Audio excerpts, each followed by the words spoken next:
Halo, selamat datang di channelku. Tanpa panjang lebar lagi, mari kita lanjut ke percobaan crutin tes kedua. Pertama-tama kita akan bikin file baru dengan tes crutin tes 2.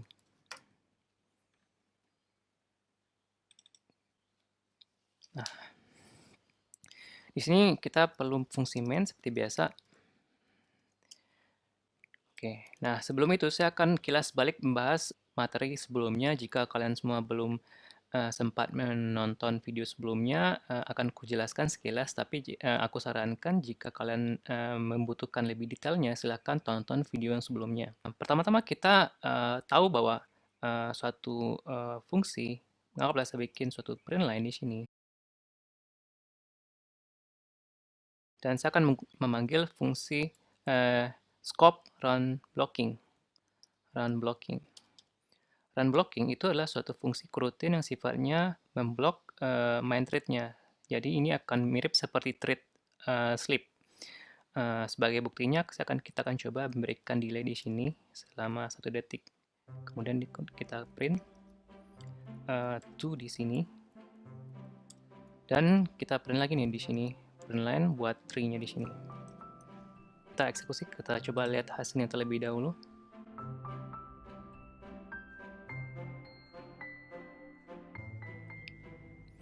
Nah, terlihat seperti semuanya seperti sekuensial, meskipun ini kepanggilnya sempat terdelay selama 1 detik.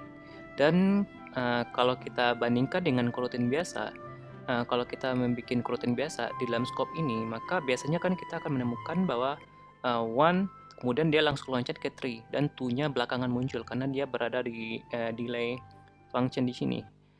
Dan berbeda ternyata situasinya dengan jika kita menggunakan scope run blocking. Jadi run blocking itu memang konsepnya itu dia ngeblok main thread-nya, sehingga dia berfungsi mirip sekali dengan thread sleep.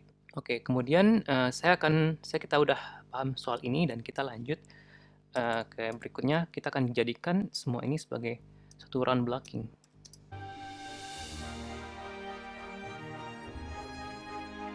Run blocking selain dia bekerja seperti selayaknya thread yang mampu memblocking threadnya sendiri, dia juga nge-waiting seluruh coroutine yang ada di dalamnya. Jadi eksekusinya tidak akan terlepas dari eksekusinya pasti akan ditangkap kembali, sehingga membuat JVM-nya tetap aktif, sehingga sehingga membuat JVM-nya tetap hidup sampai seluruh coroutine-nya tereksekusi. Di sini saya akan coba untuk membuat suatu suspend function.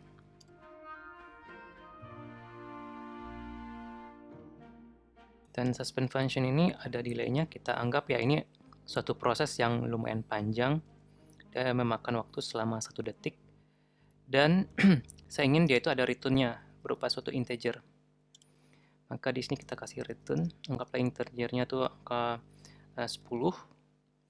Kemudian saya bikin lagi nih satu lagi suspend function yang sama, copy aja ini, tapi saya ganti namanya dengan to proses, dan dia memakan waktu 1 detik juga dulu. Kita ambil 1 detik tapi dengan nilai 15 misalnya. Ini kita anggap sebagai suatu dummy dari suatu proses yang berlangsung. Kita anggap ini proses bawaan gitu kan, aslinya memakan waktu sekitar 1000, entah itu operasinya bisa nge-query ke database atau dia bisa melakukan service gitu kan, dan yang pokoknya dia akan memakan waktu sekitar 1 detik buat proses melakukan tersebut. Sama dengan yang ini, dia juga dia melakukan suatu proses memakan waktu 1 detik, dan dia hasilnya akan menghasilkan suatu return yaitu nilainya 15. Nah, kita akan coba panggil kedua fungsi suspend ini di dalam run blocking, tapi kita akan coba ukur waktunya terlebih dahulu. Untuk mengukur waktu suatu proses, kita bisa menggunakan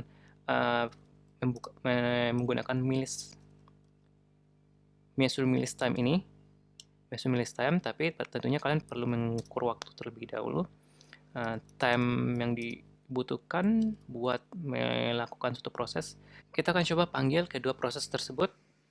Kita tampung dulu bahwa nilainya 1 dengan proses play 1. waktu dengan proses play to process. Kita akan coba print jawabannya. Misalkan tuh anggaplah suatu proses penjumlahan misalnya. Kita akan coba bikin suatu hasil penjumlahan.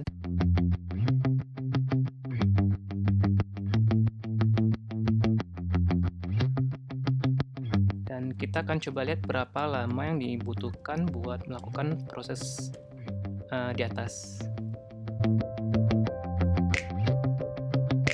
Oke, kita akan coba jalankan.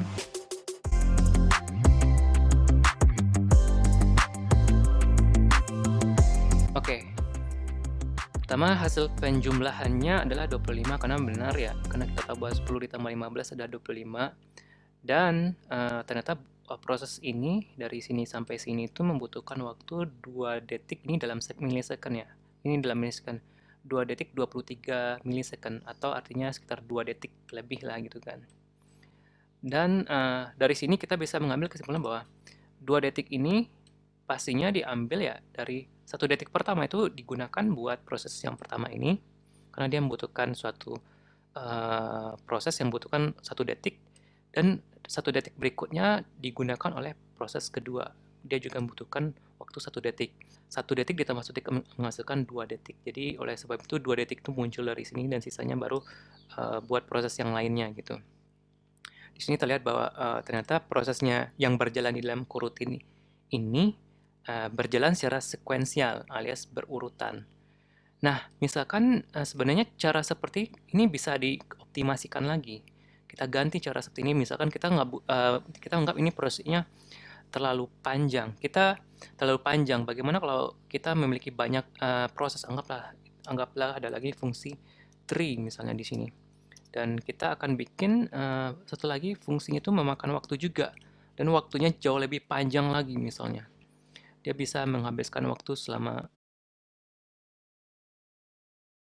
3 detik dan dia akan menghasilkan returnnya berupa angka 5. Terus kita tampung lagi fungsi tree ini, play tree, dan proseskan, dan ini kita jumlahkan juga. Maka hasil yang kita terima akan menjadi 5 detik. Jadi lebih panjang lagi karena ini 1 detik, 1 detik, 3 detik dijumlahkan jadi 5 detik. Ini sama sekali tidak ideal dalam dunia programming, terlebih itu jika kalian menggunakan coroutine. Dan ternyata ada solusi buat mengatasi persoalan tersebut. Ada suatu scope baru di dalam coroutine yang disebut dengan async. Kalian bisa menggunakan async di kondisi seperti ini.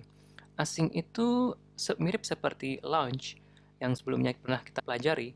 Perbedaannya adalah dia bisa melakukan suatu konkurensi di dalam suatu coroutine. Jadi kalian bisa melakukan suatu proses ini, dan ini itu juga konkurensi. Jadi tidak perlu menunggu hasil ini selesai baru eksekusi berikutnya dilakukan dan baru selanjutnya dilakukan. Tidak lagi seperti itu. Jadi kita akan coba ganti semua ini menggunakan async. Kalian tinggal pakai ini, kita jadiin 2 dulu. Kalian bisa menggunakan fungsi async di sini dan menaruh prosesnya.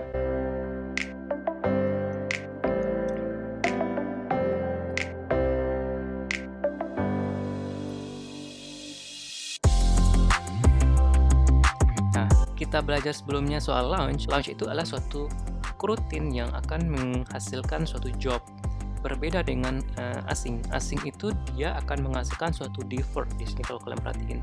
Deferred ini adalah suatu nilai promise yang membawa promise untuk digunakan pada hasil berikutnya. Untuk mengakses nilai integer di sini karena kita menggunakan returnnya adalah integer, maka kalian perlu menggunakan memanggil metode disebut dengan await. Nah, kalau fungsi ini kita eksekusi, kita lihat hasilnya. Penjumlahnya benar 25 karena ada 2 fungsi 1, 2. Waktu yang dibutuhkannya jauh lebih cepat, yaitu 1 detik. Jadi dia betul-betul tidak lagi sekuensial. Dia bergerak secara konkurensi kedua fungsi ini. Sama halnya kalau kita bikin yang ketiga, file tree. Misalkan saya bikin file tree pun hasilnya akan serupa.